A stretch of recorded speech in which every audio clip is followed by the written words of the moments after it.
Oh, hi. Didn't see you come in. Welcome back to the European Soccer Show. I should have had a cat there to stroke or something, shouldn't I? Joining me, as ever, is the indomitable Leo. Bonsoir, Leo, ça va? Bonsoir Daniel, how are you? Comment ça va? Oh, bon. No, I'm really good. Yes. So before we carry on with the show, I just thought maybe you'd like to tell people that you will be covering AFCON because you currently broadcast a show covering African football from Paris. Is that correct?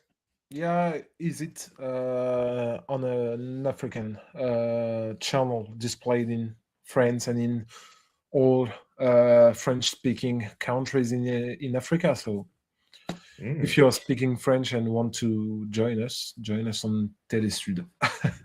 Or generally, if you want to know things about AFCON in the upcoming tournament, the Africa Cup of Nations, feel free to follow Leo on his social medias, which are just down there underneath his name. I have not attached mine because I despise social media. But let's speaking of which, I should probably change that. Let's look at some of the weekend's action, starting off as ever with the Premier League. And it was a bit of a conflict of quality over intensity in a lot of cases. So on Saturday, we had the unusual situation where Chelsea actually won, and yet the manager was very unhappy. So Chelsea beating Everton 2-0 before a quite unpredictable press conference from Enzo Maresca, saying he felt the last 48 hours he was not supported, the worst it's been since he's been there. But there was a goal for Cole Palmer, first one in 3 months as he came back from injury. Liverpool, they won again. Things are fine again for them, beating Brighton 2-0, a couple of goals from Hugo Ekitike. Burnley, their woes continue. That's 7 losses in a row in the Premier League. They lost at home 3-2 against Fulham. Another goal for Harry Wilson for Fulham there. And Arsenal, well, they played Wolves, and Wolves, well, they scored 3 goals. Unfortunately, 2 of them were in the wrong net. So Arsenal won 2-1 with all goals coming from Wolves players. Then on Sunday, Manchester City somehow defeated Crystal Palace 3-0 at Palace, despite the fact Palace had more of an XG.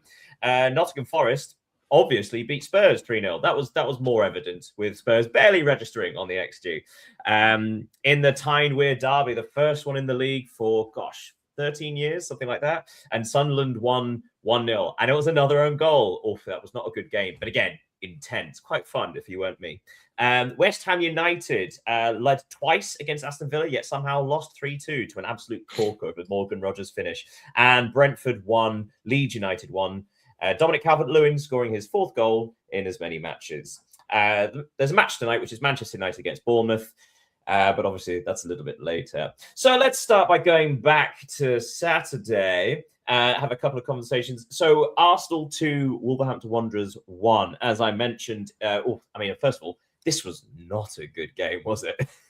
No, it wasn't. And I think it's the kind of game which perfectly illustrate the dynamics of both teams, because it was a difficult victory for Arsenal with a late goal from it was an own goal, but Gabriel Jesus was on the move on the play, and it was a really important win for us, Arsenal, in the title race. Especially given that they have left some points these past weeks. So they needed this win against the almighty Wolves. Sorry, Wolves. Yeah. No. I mean, someone pointed out they could have added 50% total of all the points they won thus far had they earned a draw right at the death. Basically, nothing happened in this match until the 70th minute, where Bukayo Saka corner hit the post and rebounded off the goalkeeper's head, Sam Johnston, for his own goal. And then somehow, despite the fact Arsenal completely dominated without really doing much, somehow Wolves actually came back into it and scored a legitimate goal, a goal of their own through, what is his name? Arakadare. Brilliant header, directing it from short range. And then Mosquera, not Arsenal's Mosquera, Wolverhampton Wanderers Mosquera, also had an own goal in the 4th minute of stoppage time. As bad and as stodgy as Arsenal were, for once, we do have to give Wolves credit, because actually they looked incredibly organised, which is something they've not looked for a long time. Yeah, that was what I was going to ask you. Do you think it can be considered as an encouraging loss for Wolves, given uh, There's over it here. given the game we have Yeah. against Arsenal. Well, I think it's just this. It's one of these contexts where a team like Wolves are probably better suited to sitting very, very deep and being very frustrating. But the problem is they would have to do that against every team, and if they play every single team, that's 19 matches, and they'll draw maybe 10, 12 of them. How many are they going to win? Is the issue. Like playing that way will never be enough to win matches. And will they win a game? Yes, well, I predicted. Yeah. We'll come on to this a bit later, but I guess for those interesting, Lee and I had a discussion a couple of weeks ago. I made a prediction that Wolves will win at Anfield. Like, why not? Liverpool are going through a strange phase, and it seems a bit right that Wolves just out of nowhere be like, yes, we'll win this one. But anyway, back to reality outside of my funny little head. It was an interesting weekend because the three teams currently in the top three of the Premier League all were very lucky in their victories. So Arsenal very fortunate in their victory. Manchester City winning 3-0 at Crystal Palace. Yes, it seems an easy scoreline. But as I said, Crystal Palace outperformed them in regards to XG. And in fact, Manchester City scored 3 goals from an XG of 1.21. So actually, they were incredibly clinical. But they're quite fortunate that Palace didn't take their chances. Yeah, and I think that the result, the 3-0, doesn't really illustrate the game, because during the first half, I think Crystal Palace could have scored, or at least put Manchester City more in danger than they did. And then I felt that when they conceded the first goal from Haaland, once again, they fell apart, because I don't know.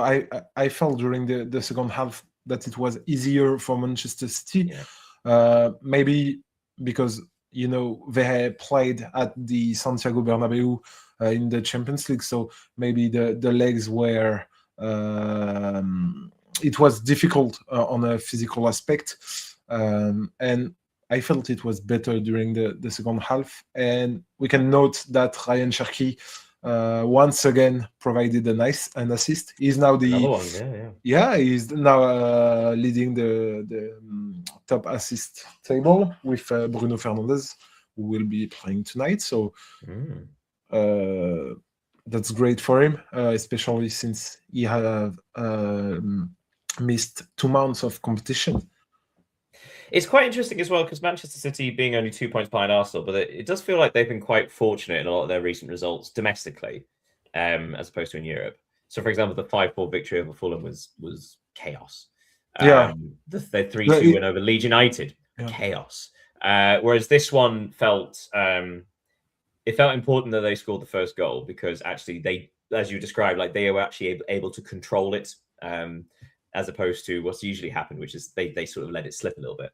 But speaking of the third team, Aston Villa coming behind twice to win 3-2 at West Ham United. West Ham actually scored in the first minute. I think this has been registered as the fastest goal of the season, which we've had quite a few in the last couple of weeks in the first minute.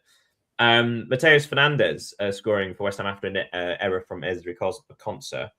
But then Mavropanos scored an own goal. Jared Bowen retook the lead before half-time, 2-1, and then 2 Morgan Rogers goals, but the second of which was absolutely sublime. Morgan Rogers seems to be one of Aston Villa's big game players, but it seems that Aston Villa actually have quite a few of those kind of players, the type that sort of stand up and take the game by the scruff of the neck. They do seem to have quite a few of them. Yeah, and I think they are an extremely complete team, Aston Villa. We recall last week that they hadn't scored till first 5 matches. Something like that. And now they have won 9 consecutive games in all competitions, losing to Liverpool, if I'm not wrong. Yeah, that's the one. Yeah, and when you look at the table, it's sensational to see that they are only 3 points behind Arsenal and 1 behind Manchester City. I don't think anyone could have expected that. Well, I think as well, because it's been quite fun with the discussion about Aston Villa being in the title race, and if they continue this form, then hopefully they can be. But it does feel like I forget what the record is. I think it's 14 wins in a row. But there's a reason why it's so hard to put these runs together. Yeah. So surely Aston Villa will be coming to the end of this run at some point. And also, should be pointed out, they've been outperforming their XG basically since the second month of the season, and yet they still manage to keep doing it. With regards to like Morgan Rogers scoring yet another goal from outside the box. So you do expect at some point for Villa to drop off a bit. However, perhaps more importantly than them being so close to the title race is that there is a clear gap between them and that huge mess in the middle of the Premier League. So actually, what they are doing is solidifying their chances for the Champions League next season. Yeah, that's what I want to talk about. Aston Villa are now 4 points ahead of Chelsea, who are fourth. 5, isn't it?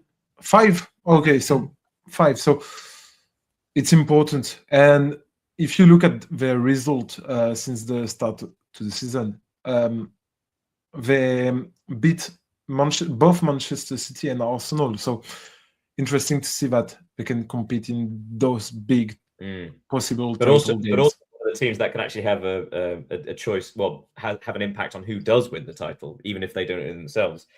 A word on Sunderland, who are currently 7th on 26 points after beating Newcastle in the Tyne-Wear derby. Again, not a great match, but what it was actually a lot of fun because it felt like one of those old-fashioned derbies that was more physical and noisy than actually any quality. And just a moment of freak luck won it for Sunderland in the end. Do you feel it was deserved, or it was just one of those where it just basically was a flip of a coin to see what would happen? I got one question for you. Did you really expect more from that kind of game? No, absolutely not. But also, it has been such a long time since anyone really experienced it. But the other being, of course, again, for those who don't know, I'm a Newcastle United fan. I think the most disappointing thing was just that it seemed like Newcastle were just bad. It doesn't seem to make much tactical sense. It didn't make sense in regards to how few tackles they won and how many 50-50s they lost, that kind of thing. So it didn't. It personally be I'm not sure Sunderland deserved to win it, but perhaps Newcastle deserved to lose it, if that makes sense. They certainly didn't do enough to win at all. But to be honest, Newcastle scored an exceptional goal. They did. Another beautiful header by Altamar. Again, the wrong direction. I don't understand how it is possible because the way he puts his body was suicidal for a striker of his class. Moving swiftly on though, before we clock off from the Premier League, looking at the bottom of the table, obviously Wolves are there. Hi Wolves, all the way down there. But word on Burnley, because we've spoken about this recently. That's now 7 losses in a row in the Premier League. There is now 6 points between them and Leeds United in 17th. So that's 6 points from safety. It does feel like Burnley, if they're thinking short term about trying to stay in the league, it does feel like they're going to make a change soon because there's not much evidence of them changing the format, is there? Yeah, I think you're right. The only thing for them is that there are 6 points behind Leeds, who are the first team who are guaranteed to stay in the Premier League, and only 3 behind West Ham. But I think they need change because I see West Ham having a better side than Burnley. We will need to see how Leeds. If Leeds will continue their streak. You've mentioned Dominic Calvert-Lewin. He's been really great this past 4 weeks after having a difficult year, both at Everton and now at Leeds United. And his goals are proving very important for Leeds United. So, well, since you bring up Leeds. Big up Leeds. I live in Leeds. Since you mentioned them, it's actually probably important because it wasn't so long ago we were talking about Daniel Farke. Well, we were actually having a conversation about who would it be first, Farke or Parker. Hey, that rhymes. And at the time, I think Leeds had lost 4 matches in a row, and they just lost 3-2 to Man City, which was a brilliant performance and actually showed a bit of grit and determination. But there seems to be something from that game, because since then they got 4 points against Chelsea and Liverpool. There's another draw here against Brentford, and only Chelsea and Manchester City have got points from the G-Tech Community Stadium this season. So it does seem that actually Leeds have turned a corner, and it seems to be Farke found a tactical system that worked better, and he's gone with it.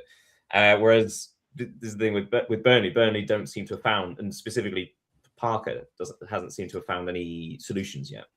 Yeah, I think it's difficult to adapt to the Premier League, and this is the Premier League is a league that in which you don't have time to improve your teams generally. If you don't have a result, the sentences are clear. Scott Parker, I think he's a good manager. He did a really great season last season with Burnley in the Championship, but maybe the Premier League is too high for him. Well, we see it across the continent, don't we? Yeah. There are managers in Spain and Italy that specialize in getting teams promoted from the second division, or specialize in keeping teams in the top division, as opposed to be able to progress any further. We have our own in France too. Yeah, the ones, they're everywhere. Yeah, the ones when when a coach is sacked, that this list of potential replacement, there will be this name, this name, this name. yeah, absolutely. Sorry, I just thought something to talk about later. Yeah, so also probably we should move on, but a quick mention that Bournemouth play tonight, but only a few weeks ago they were in the European conversation, obviously part of that mass in the middle where just a couple of victories move you. Bournemouth are currently 15th. So talk about later. So Leeds United are 3 points ahead of West Ham, but only 4 points behind Bournemouth and Brentford and Fulham. Interesting. So yeah, let's park the Premier League there. Probably talked a bit too much about it. So let's move on to La Liga. So huge match on Friday where Real Sociedad lost at home 2-1 to relegation battling Girona. Girona came from behind actually to win 2-1 at Sociedad. 2 goals for Tiskanov, which meant that Girona. Oh, actually, I'll move on to the table later. But yeah, brilliant from Girona there. On Saturday, Atletico Madrid beat Valencia 2-1 to worsen Valencia's own relegation worries. Mallorca defeated Elche 3-1. That was a big victory as well. Barcelona 2, Osasuna 0. Osasuna actually were doing brilliantly. 0-0 at halftime, and then 2 goals from Rafinha in the second half. And then another victory for Espanyol, this time at Getafe, winning 1-0 there. And on Sunday, huge victory, Sevilla winning 4-0. Celta Vigo beat Athletic Club 2-0 as well. Rare victory for Real Madrid. Who would have thought? 2-1 at Alaves. It was 1-1 until the last 20-odd minutes where Rodrigo scored. That's a nice thing for him. His second goal in a week. The Levante-Villarreal game was postponed due to severe weather warning, and Rayo Vallecano-Real Betis play tonight. So probably a quick look at Real Madrid and the big hitters. So Real Madrid beating Alaves, 2-1 goal for Mbappe, for Rodrigo again, as I mentioned. It felt like they barely did enough, but at least they did enough this time, because in recent weeks they haven't. Yeah, as you said, they are finally returned to winning ways. It was important for them, as it was for Xabi Alonso after another defeat in the Champions League against Manchester City. But to be honest, it was another difficult game for Real Madrid. Alaves played well, and Real Madrid didn't. But when you got Kylian Mbappe in your squad, we have said it numerous times in the past. Of course, it's an advantage. Yesterday, he scored his 70th goal for Real Madrid. So it's impressive, given that he's only been there for 1.5 years now.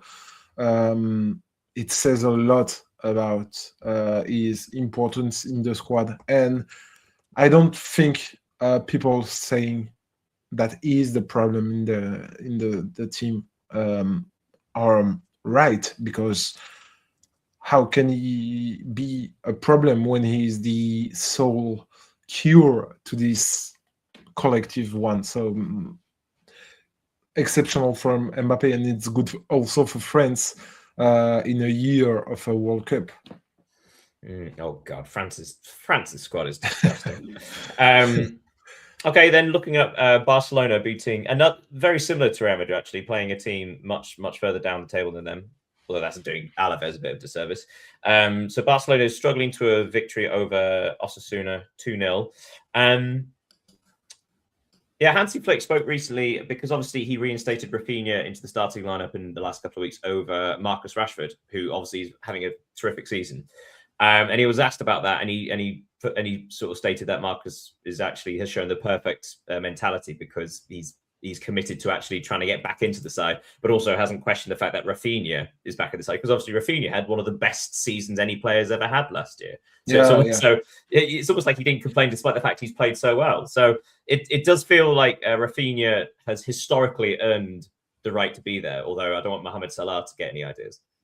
Of course, and Rafinha also has for him to be one of the captains of Barcelona, so his place is deserved, and he shows on the pitch that he deserves to be on it. I remember his substitution against Chelsea. He was one of the only Barcelona players to be really good. Then they played at home against I forgot their opponent last week. He also was decisive. He also proved decisive. This weekend he scored a brace. So he's, I will not say the spirit of Barcelona, because I think Barcelona is an entity that has a spirit in itself, but he's the one that incarnates what Flick wants from his team, and is invaluable for him. Quick word on just let's look at the table first. So Barcelona are currently top on 43, Real Madrid second on 39, Villarreal are still third on 35, despite the fact they actually have 2 games in hand. Because their match against Levante was postponed. I was going to say, like, Villarreal, it's almost a shame, because they seem to be struggling in Europe in the midweek matches, but seem to excel in the league itself, in La Liga. So I suppose the worry is if they have too many matches to catch up on, that's a lot more midweek games they have to play, which, considering they don't have the biggest squad, seems slightly it's a disadvantage, I think.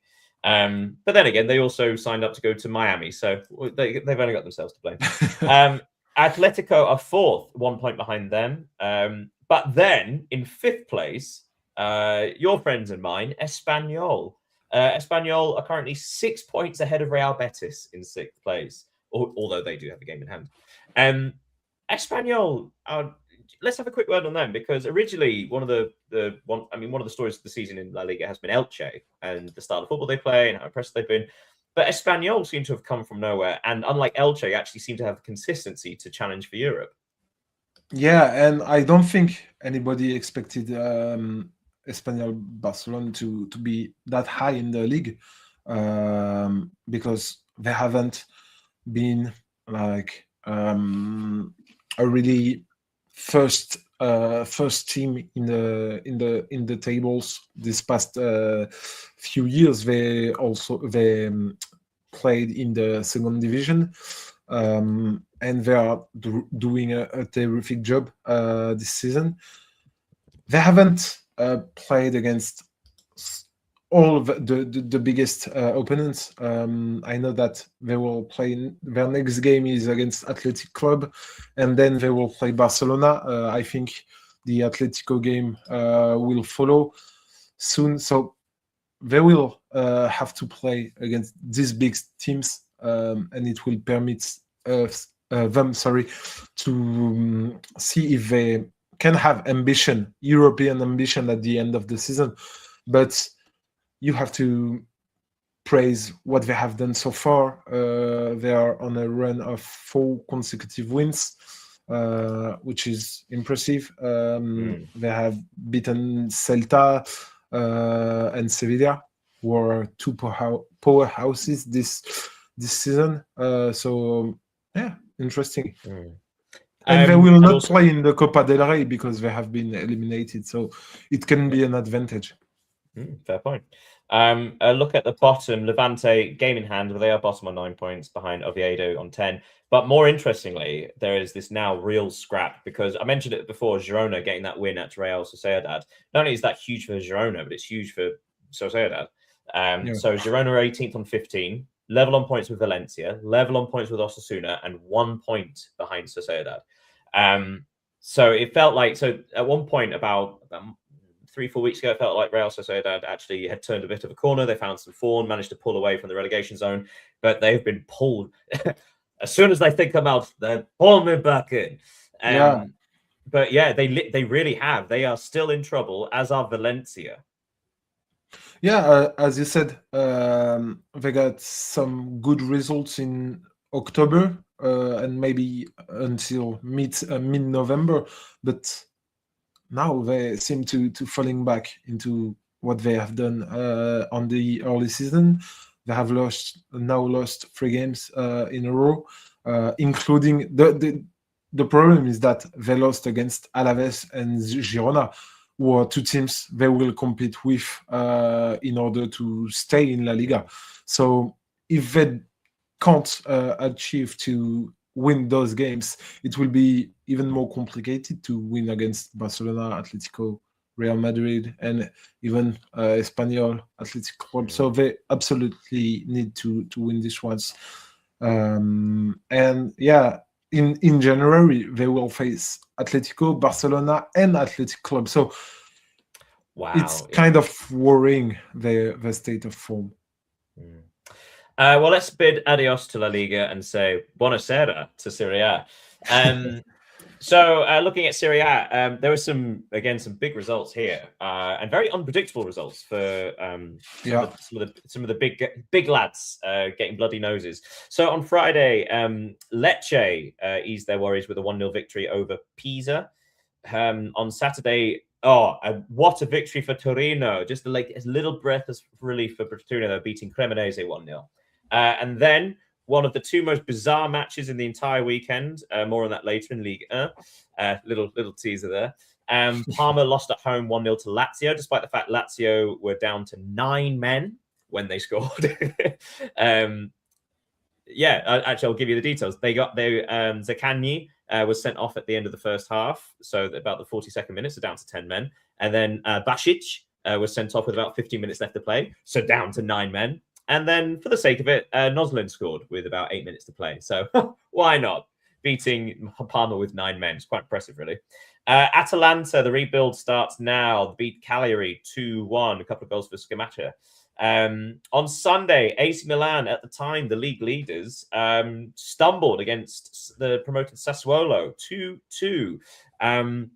In fact, AC Milan were leading 2-1 with about 15 minutes to go before Sassuolo equalized. So yeah, they could beat the big teams, but they struggle against the smaller teams. AC Milan. Yeah. And Fiorentina, the heartbreak continues. Lost at home against the team immediately above them, Hellas Verona. Hellas Verona winning 2-1 in Florence. It was 1-1 until the 3rd minute stoppage time, where Orban scored his 2nd goal for Verona. And that win pulls them 6 points clear of Fiorentina. Fiorentina now 8 points from safety. Probably the biggest shot of the round, though, Udinese 1, Napoli 0. Udinese were causing issues for the big teams earlier on in the season, but they're doing it again. Ecclethorpe, scoring the only goal there. Napoli, not a single shot on target in this match. Genoa 1, Inter 2, with goals from Bisek and Lautaro Martinez, gave Inter the victory there, winning where their city sakes could not. And Bologna 0, Juventus 1, Cabal with the only goal. There was a red card in there for Bologna as well. And Roma and Como play tonight. My money's on a 0-0. Yeah, so big match. Let's start with the Napoli game because you and I were again texting during the week. We tend to chat. And questioning why Antonio Conte's sides across the board have been awful in Europe for all of his sides, all of his league winners. They've always been terrible in Europe. And we've always talked about sort of perhaps it's the not wanting to rotate and things. But now it's kind of leaking into the league form a little bit because in the last sort of 3 weeks there have been a couple of really disappointing results, and this is a poor one. Not a single shot on target against Udinese. Yeah. Napoli are just unbeatable when they play at the Maradona, but have much more room for improvements when they are away from home. They have already lost 4 games, which is obviously too much for a title contender. And it has been for them. It has been a tough week because you've mentioned Conte's squad sides in Europe. They have lost to Benfica midweek. They are not first in the league when they were 3 weeks ago. Of course, they are just trailing 2 points behind Inter and 1 behind Milan, but it's another defeat. And all just to say that all the defeat this season have come when they played away from home. So this is really what they need to fix in 2026. We should probably remind people that they are suffering quite a big injury crisis as well. So inevitably, with again talk about lack of rotation, inevitably there's going to be a bit of tiredness there. Inter doing Inter things against a sort of like a fairly easy 2-1 victory at Genoa, and they leap over AC Milan to the top of the table. Whereas Napoli seem to struggle from the midweek action, but again injuries taken into consideration. Inter seem to just continue sort of consistently across the board. Yeah, they are. They have win the most games in the Serie A this season. We noticed their incredible attacking depth last week, and it has been confirmed again this weekend with this win. Strange question.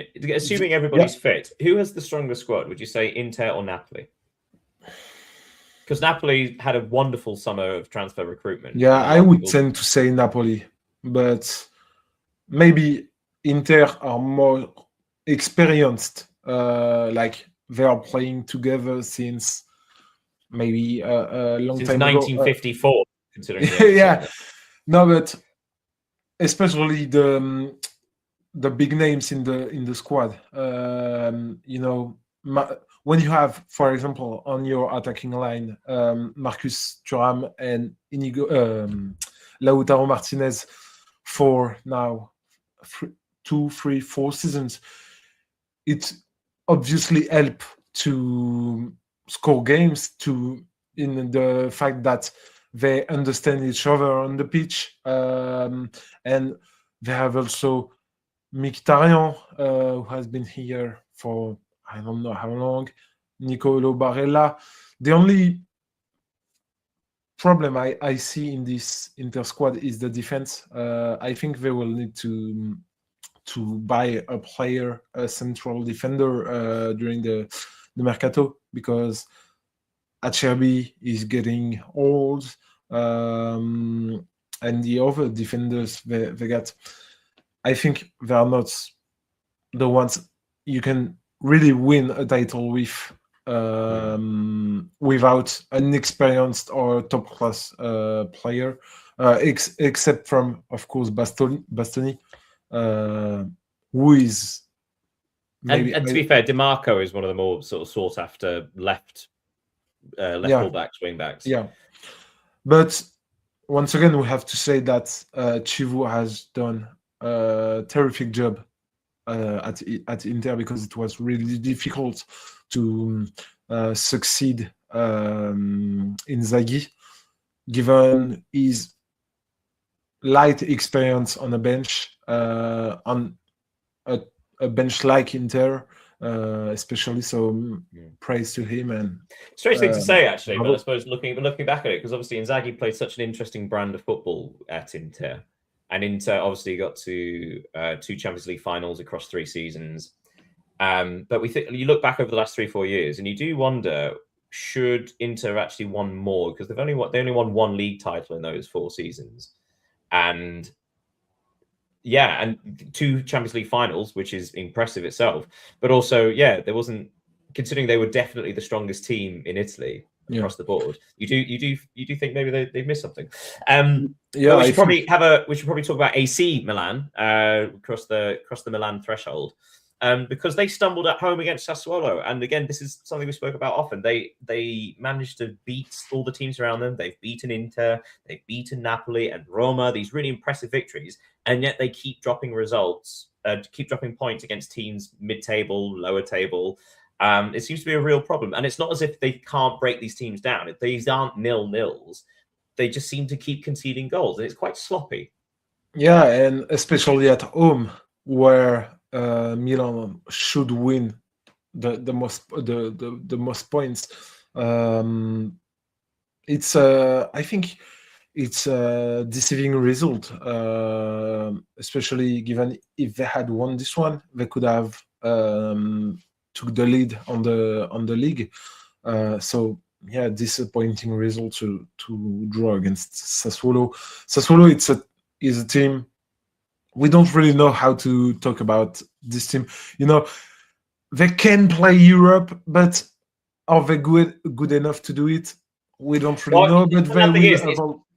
Before they got relegated a couple of seasons ago, they were basically every big team's bogey team. They have no right to, and they did play Europe a couple of times, but they have no right to play Europe. It's such a small place. It's a fantastic club, and I think it did break people's hearts when they did get relegated. But it's so great that they're back. So looking at the top of Serie A, Inter are top on 33, AC Milan next on 32, Napoli 31, Roma next on 27, though they do have a game in hand, which they're playing against Como tonight. And then Juventus, which has just started. Yes. Well, like I say, my money's on a 0-0, considering they are the 2 best defenses across the whole of Europe. But yeah, maybe not. Maybe it'd be 3-3. It'd be great. But down the bottom, we always seem to leave on a note for Fiorentina. 8 points from safety, 4 points behind Pisa in 19th place. So even if Fiorentina win their first game of the season, they will stay bottom. Yeah. If they win 2 matches in a row, they will still be in the relegation zone. What else can change? Because they've changed managers. So what else can they do apart from, I don't know, get to the January transfer market and work miracles? But then again, they already invested heavy money this summer. Maybe change again their manager. Yeah, and I've read something in the La Gazzetta dello Sport today, talking about the possible dismissal of Paolo Vanoli, so the successor of Pioli at the head of the club. So nothing is going right for Fiorentina. Desperate times call for desperate measures, and Florence is filled with desperate people currently. Right, we'll leave Serie A there and trot on over to the Bundesliga, where I know we've had some sort of predictable chats about the Bundesliga these weeks, but this was a very unpredictable week, very fun week. Although it makes no bit of difference to the title race. On Friday, RB Leipzig, possibly the most informed side in Europe, lost at Union Berlin 3-1.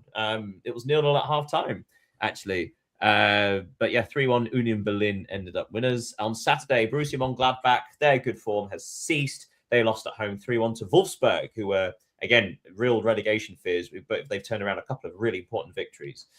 Frankfurt beat Augsburg 1-0. Hoffenheim beat Hamburger 4-1 at home. It was 4-0, actually, with 10 minutes to go before a late consolation for Hamburg. Great performance there from Hoffenheim.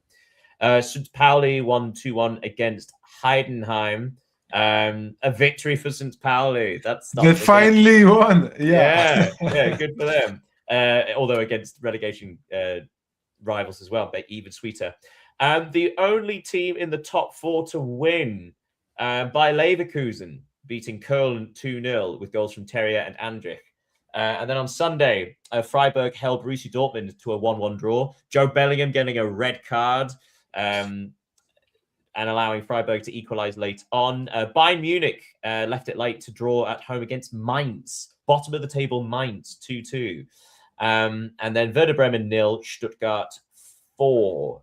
They were 2-0 up before Koulibaly got a second yellow card and then ran riot at the end. So it's funny, this rather than speak out general team, it's quite funny that the 3 occasions that Bayern Munich have dropped points this season, every single one of those weeks, Dortmund and Leipzig or Leverkusen have also dropped points. So at no point has anybody even attempted to catch up to Munich because everyone, this doesn't seem to be, they didn't seem to grasp the opportunity. But having said that, very important that Bayer stay in this because at one point it looked like they were slipping behind Dortmund and Leipzig in this Champions League fight. But it's very important for them to keep touch because it's currently between Leipzig in 2nd and Hoffenheim in 5th is only 3 points. And those 3 points is a lot of money. Yeah, the race for the Champions League, it's fire in Bundesliga because there is obviously Leipzig, Dortmund, and Leverkusen. But if you take a look at the table, Hoffenheim are also 26, Stuttgart at 25, Frankfurt 24. So it's really cool to see this kind of race. But I wanted to insist on the feat that Mainz achieved against Bayern Munich because it's never easy to play at the Allianz Riviera. Not Allianz Riviera. Sorry, it's the name of the Nice stadium. What is the name of the stadium of Bayern Munich? Allianz Riviera. Yeah, sorry. It's hard to keep track because there's an Allianz Arena, there's an Allianz Stadium, there's an Allianz. So and so in one's Nice Juve, it's Allianz Riviera, so too much Allianz. Yeah, and there's one in Dublin as well. I think it's the Allianz. Yeah, no, is it not Aviva? No, Aviva Stadium in Dublin. No. I'm sorry. I'm thinking about Twickenham. There's an Allianz in the UK somewhere. I forget which one. But it sponsors a lot. It's a lot of stadiums are Allianz based. But let's take people through that match then. So Munich took the lead through young Karl again. Once again, the season of his life before Mainz equalised just before half time. But then Mainz took the lead in the second half, and it took a late Harry Kane penalty to save it for Bayern Munich. So Mainz performed admirably, actually. And unlike Wolves, they did hold on for at least a point. Yeah, and it wasn't expected, of course, for them. But unlike Wolves, they got 7 points. So, which is really different. If they win a game, they will be in the race with St. Pauli, Heidenheim, even Augsburg to avoid relegation. But no, it's obviously a superb result for them. But the fact is that Bayern also managed to avoid their first defeat in this season of Bundesliga. And in fact, they extended their lead at the top, despite the fact they drew against the side bottom of the league. Which is Bundesliga. So it's a shame that neither Leipzig or Dortmund could win this weekend. And for context, had Leipzig won at Union Berlin, they would have narrowed the gap to 6 points. As opposed to what it is now, which is 9. Now, of course, 6 points are still huge, especially when you're chasing Bayern. But again, my point exactly that the 3 times that Bayern have dropped points, at no point have they been put under pressure. At no point has been, the gap's only 3 points. The gap's only no. And it's just, and somehow they drop points and still extend their lead. Speaking of which, we should probably talk about Borussia Dortmund because they did take the lead against Freiburg through Benta Baini. But then sort of a completely unnecessary Joe Bellingham red card early in the second half kind of ruined things for that. And Höller equalised late on for Freiburg. Does this count as Dortmund tripping themselves over again? Or is this a case of them just having a young player starting in the lineup and sort of not quite reaching the levels expected yet? The thing we can say is that it's been a difficult start of adventure for Job Bellingham at Dortmund, not only on the pitch, but he had some issues with his parents trying to get involved in the management of their son, which, in my opinion, isn't the best thing to do. To get some close people, yeah. Or Bellingham is a older brother, because we've heard things about that. But Dortmund are so, every season they missed opportunities to close the gap with Bayern, and it's once again it proved true against Freiburg, which are a good team in the Bundesliga, but they are not playing relegation, but they are not playing the race to Europe. They struggled. Serhou Guirassy didn't score once again. So that does seem to be the way, doesn't it? They do seem to struggle for goals if Guirassy doesn't contribute either assist or goal. They seem to struggle to find them from elsewhere. And Adeyemi, who had been really great these past weeks, has only played for a couple of minutes. So it wasn't their game to win, I think. Fair. Right, well, let's say Auf Wiedersehen to the Bundesliga and nip on over to France for the last stop. Why not?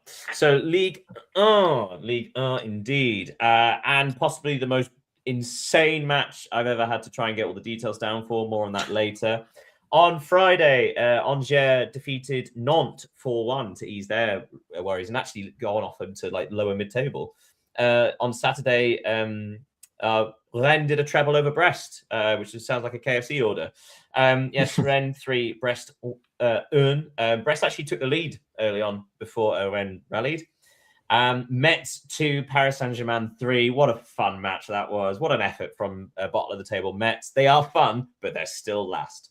Paris FC 0, Toulouse 3. That was an easy win there for the victory there. And on Sunday, Lyon, finally, another victory. 1-0 over Le Havre. Is it just Schulk scored the only goal there? Auxerre against Lille. We'll come on to that in a bit. I'm going to give it its own space there. Lens to Nice 0. A nice victory over Nice. Of course, Nice are terrible. And again, that's something else we spoke about midweek. A new defeat. We can make a prediction. But yes, Lens winning a couple of goals there from Edouard. Strasbourg 0, Lorient 0. Happened. And Marseille went back to winning ways with a 1-0 victory over Monaco. Mason Greenwood getting the only goal in that game. So let's start with top of the table. Lens, still top of the table, 1 point ahead of Paris Saint-Germain. And a Nice easy victory today. Yesterday, rather. So it was fairly effortless. It did seem that they could actually almost take their foot off the gas a little bit. With like I said, Edouard's getting a goal either side of half-time. It was nice for Lens not to have to be too intense with this match, considering they are playing the long game. Yeah, they are. And today they are guaranteed to spend the holidays at the top of Ligue 1, because for those who don't know, it's the break in France. So I think Ligue 1 will resume in 3 weeks now. So it's unbelievable for a team like Lens to get in front of PSG. If they win the next game, there will be, that's what we call in France the autumn champion, so the mid-season champion, which hasn't happened for them since the 2001-2002 season. So credit to Pierre Sage, to the whole club for what they have been doing. Nice, they are in a terrible situation. Week after week, they lose games. In Ligue 1, as in Europa League. Their supporters went to the training center 2 weeks ago and assaulted players, being victims of racist insults. So, which is obviously terrible. They don't seem to have, sometimes we've been talking about Wolves earlier in the show, and maybe Wolves can use this defeat to construct something, to build something on. But Nice, there is no positive points to their games. We don't know how and when they will finally stop losing. And yeah, I think it's the best time of the season to play against them.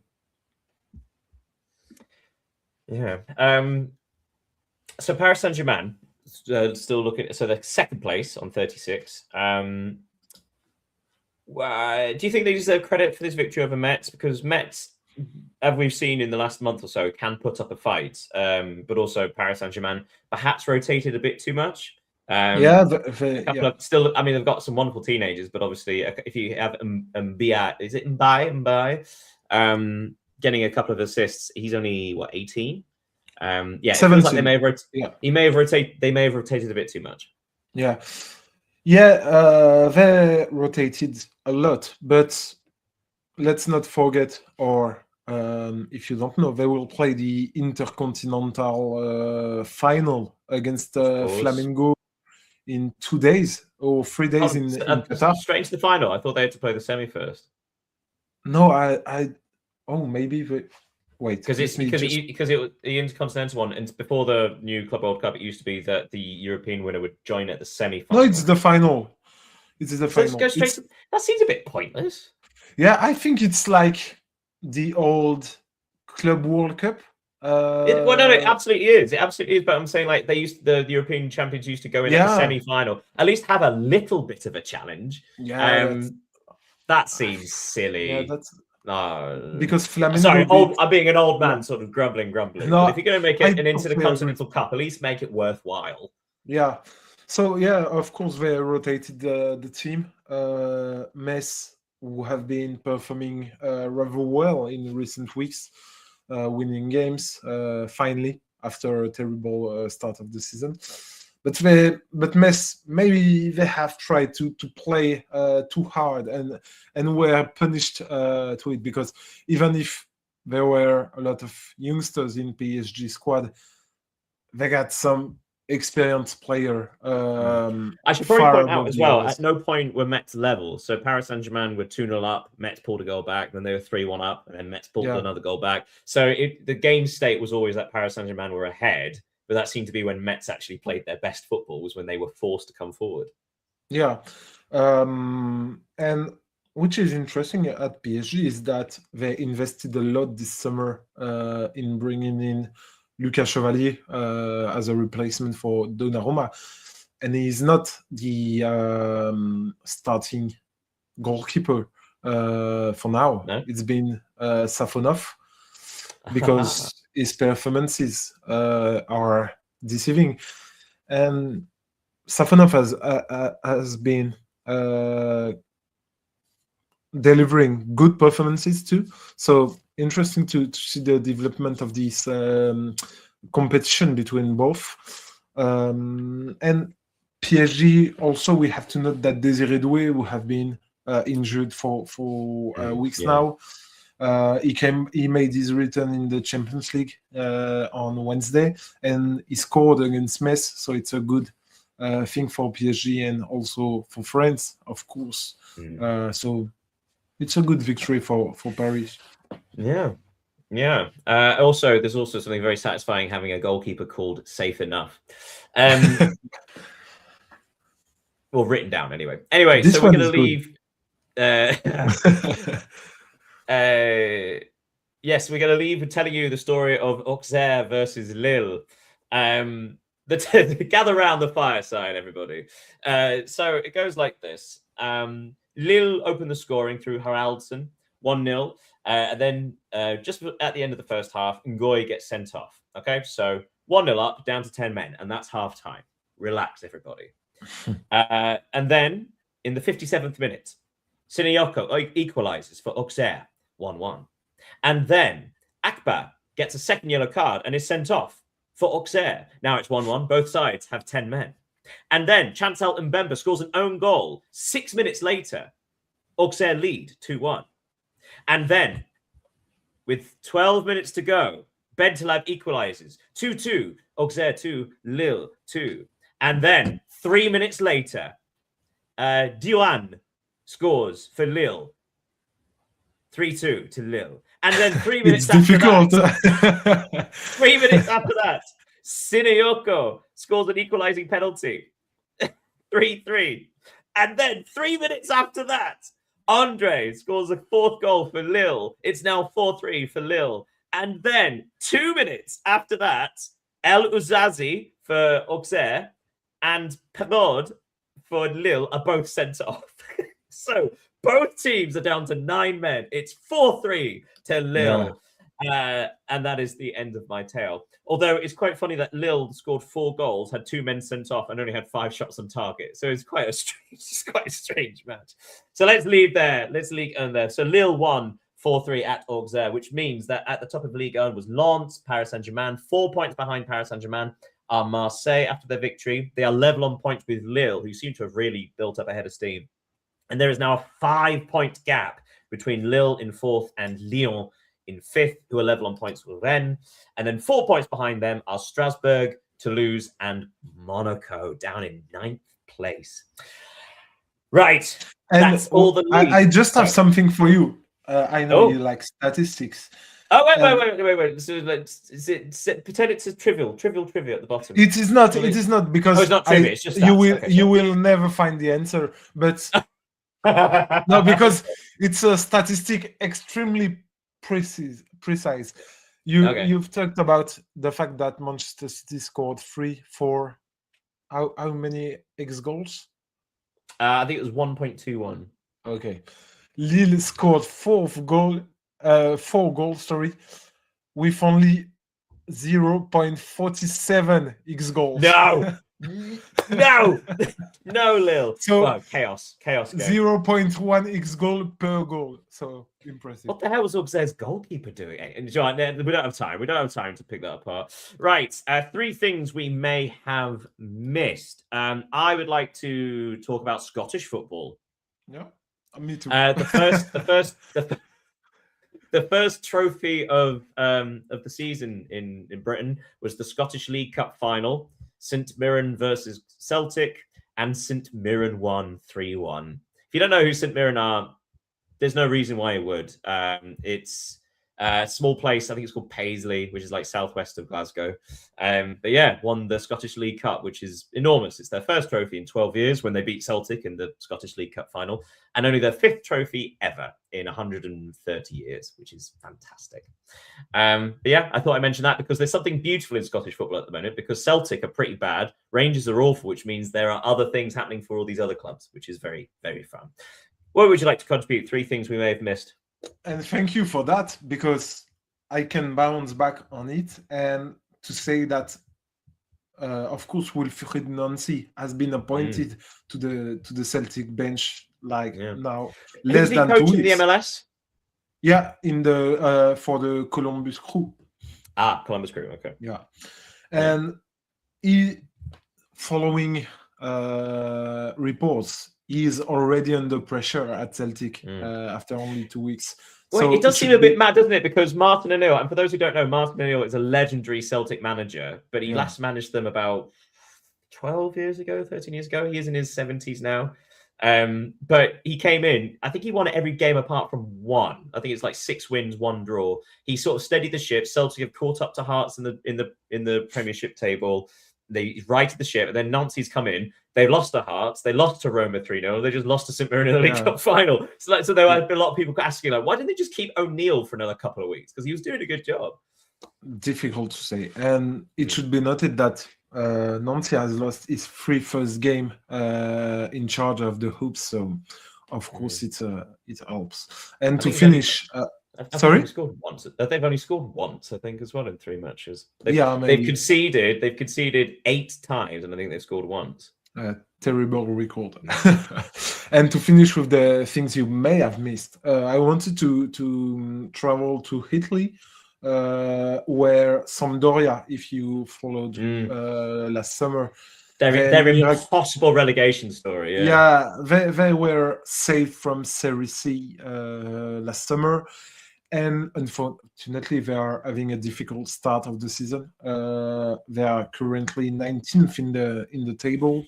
They have only won 3 games after 3 wins after 16 games, and so they are in danger of relegation. So, if this were to happen, it would be historic because this club is historic and they have never played solo in the Italian landscape. So difficult times. Troubling times for some former glorious clubs like Fiorentina and Sampdoria. I've got one more just in case you've missed it. Just another shout out to the Jamaican centre back Richard King's been a great signing for St Mirren. Yeah, he absolutely has. I mean, the manager's been done a terrific job as well. I think he was at Motherwell before then, but he seems to get so much out of his players in such a difficult situation where you're constantly outperformed by the big Edinburgh and Glaswegian clubs. But yeah, it's a good shout there. Yeah, so I've just got a quick little thing about, because I mentioned a few weeks ago about Coventry in the Championship in England, England's second tier. Frank Lampard's Coventry, the lead at the top has been cut to only 5 points. But I would just like to say that the top 2 spots are automatic promotion. They are currently 12 points ahead of third place. So Coventry and Middlesbrough are looking pretty sweet to go back to the Premier League, which is great because neither of them have been in the Premier League for a long time. Very exciting. Right, and finally, trivial trivia. Fun times. That's your time. Yeah, I was going to ask, do you have anything? Because I have a minor one. I don't. So go on. Okay. So I've only got this for a couple of countries without being able to verify it. What club? Because obviously AFCON is starting very shortly. Very exciting competition. It's always great fun to watch AFCON. Genuinely, if you love chaos football, watch AFCON. It's fantastic fun. Which European club, top league European club, is going to lose the most players to AFCON? It should be in France. Yes, I insist it should be. Yeah. No. Maybe Lorient. I think they will miss 6 or 7 players. That's a very good shout, sir. Yeah. You are correct. Lorient tied 7 with Marseille. Apparently Marseille are losing 7 as well. Yeah. Metz also will miss some players. Do you know who I have in third place, though? Apparently it's Sunderland. Okay. They're going to lose 6 players. At what point, depending on, because we didn't have all the qualifiers, at one point they were going to lose 9 were shortlisted. But yeah, 6. And Sunderland lose 6, which is ironic because they just beat Newcastle, who aren't losing any. Anyway, so AFCON begins shortly. The Intercontinental Cup happens. Wait, that's a thing. Thank you everybody for joining us once more. It's been great. It's been great fun. Lovely having you all here. We will be back next week. The French league may be taking a break, but we do not. We continue. Yeah, never. And actually, maybe we'll run at a decent time for once. Yeah, thank you so much, Leo, for joining us. Thank you, Daniel.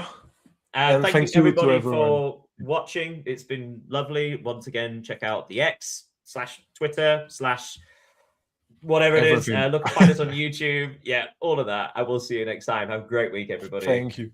Have a nice evening, Daniel. Au revoir. Adieu. Au revoir.